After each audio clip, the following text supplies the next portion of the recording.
Sehemu zote unazokuta vijana wakiharibu, wakipigana, wakileta ghasia kuresist, ni kwa sababu kuna mtu mzima mjinga hakutekeleza wajibu wake.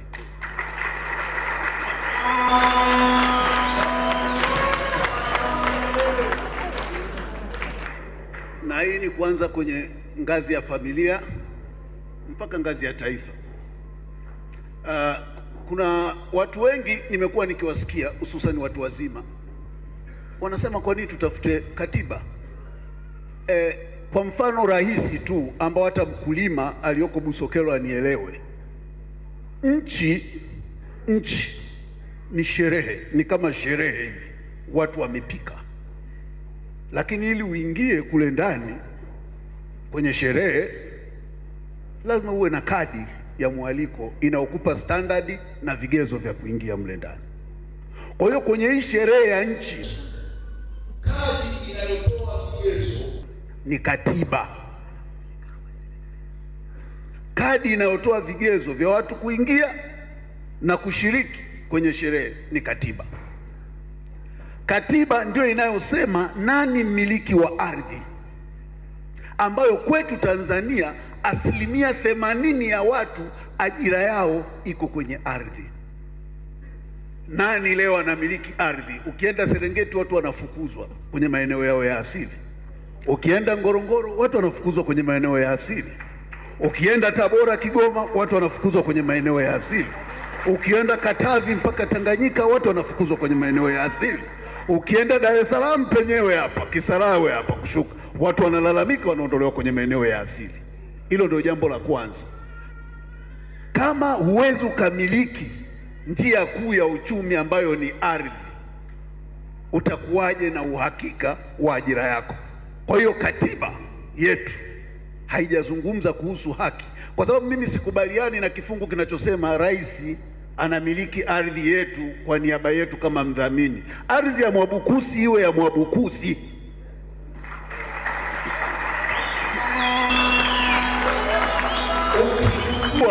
Ukigundua madini kwenye ardhi ya Mwabukusi, ni madini ya Mwabukusi, wewe chukua tozo na kodi. Hilo jambo la kwanza.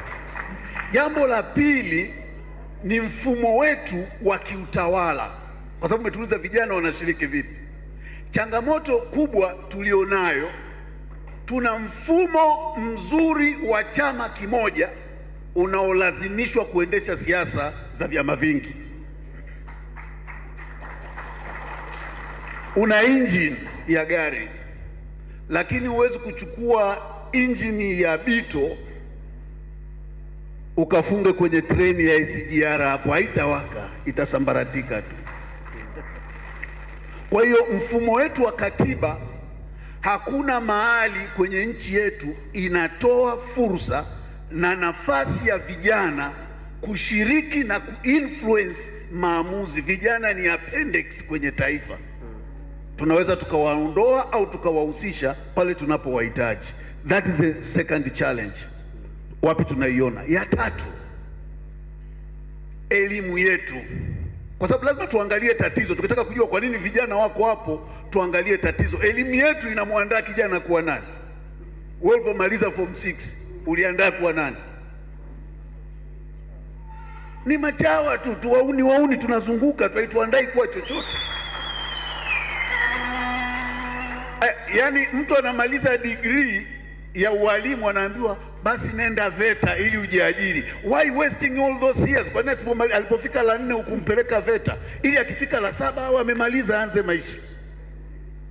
Kwa hiyo vijana ni wahanga wa mfumo ulioandaliwa na wazee wa kuwafanya wawe jinsi walivyo.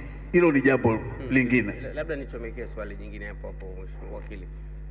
Wewe unauona uhusiano wowote kati ya tatizo kubwa, kwa mfano linalotukabili sasa hivi kama nchi, la ukosefu wa ajira kwa vijana, na kutokuwepo kwa katiba ambayo pengine wewe ungependa iwepo? Yeah, kwa sababu katiba ndio ingeleta taasisi za uwajibikaji ambazo zingeilazimisha serikali kupanga mipango inayoakisi hitaji la jamii.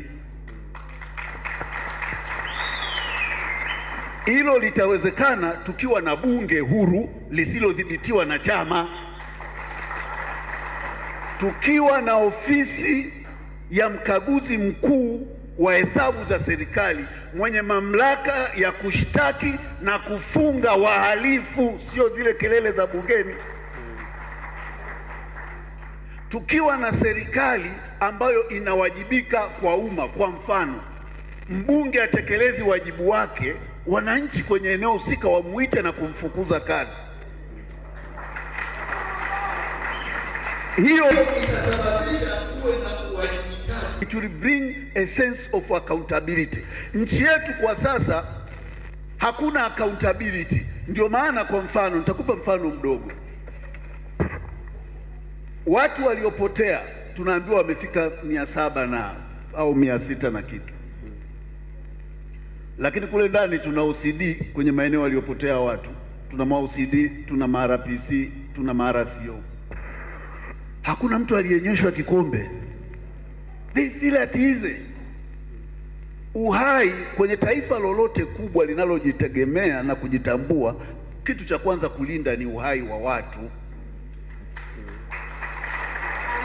Kwa hiyo tukiwa na katiba nzuri itatusaidia kuleta maendeleo ya watu. Kwa sasa kuna maendeleo ya vitu, barabara, ndege, treni, hivyo ni vitu na sio maendeleo. Zile ni njia za kuleta maendeleo.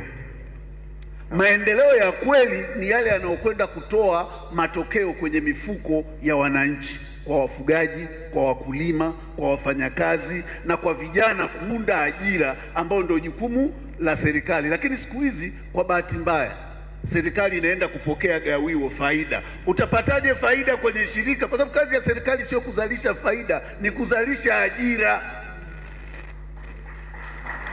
Kwa hiyo kwa gepu kuna uhusiano mkubwa sana kati ya katiba bora. Wengi mnasema katiba mpya.